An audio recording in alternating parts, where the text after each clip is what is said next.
Divisions నుంచి solve చేస్తాను.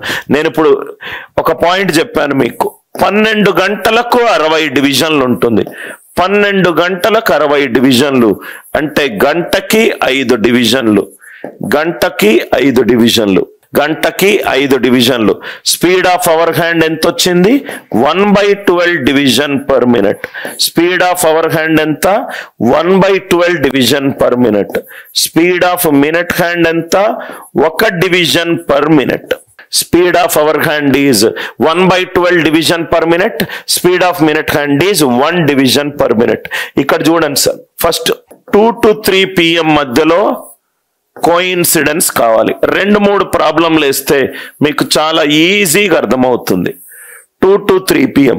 ఒకటేమో 1 hour 5/11 minutes ని అవర్ హ్యాండ్ తో మల్టిప్లై చేయడం. నౌ కోయిన్సిడెన్స్ టైం కావాలి.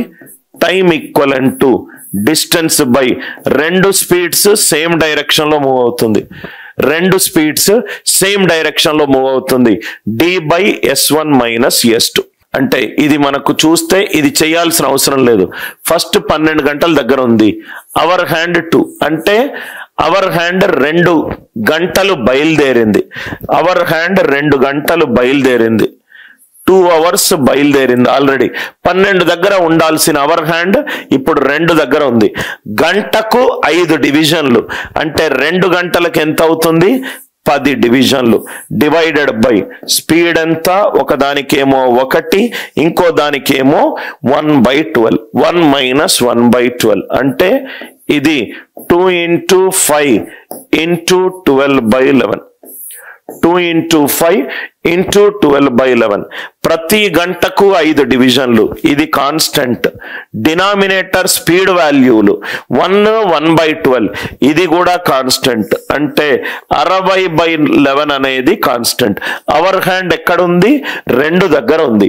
2ని దేంతో మల్టిప్లై చేశాను? 60/11 తోటి మల్టిప్లై చేశాను. సపోజ్ అదే నాకు 7 to 8 PM ఉందనుకోండి. ఆన్సర్ ఏమవుతుంది? అవర్ హ్యాండ్ అనేది 7 గంటల దగ్గరకు వచ్చింది. గంటకు 5 డివిజన్లు. Divided by 1 - 1/12. 7 × 5 × 12/11. 7 × 5 × 12/11. ఇది కాన్స్టెంట్. అవర్ హ్యాండ్ పొజిషన్ ఎంత ఉంది? 7 దగ్గర ఉంది. అంటే 7ని నేను దేంతో మల్టిప్లై చేశాను? 60/11 తో మల్టిప్లై చేశాను.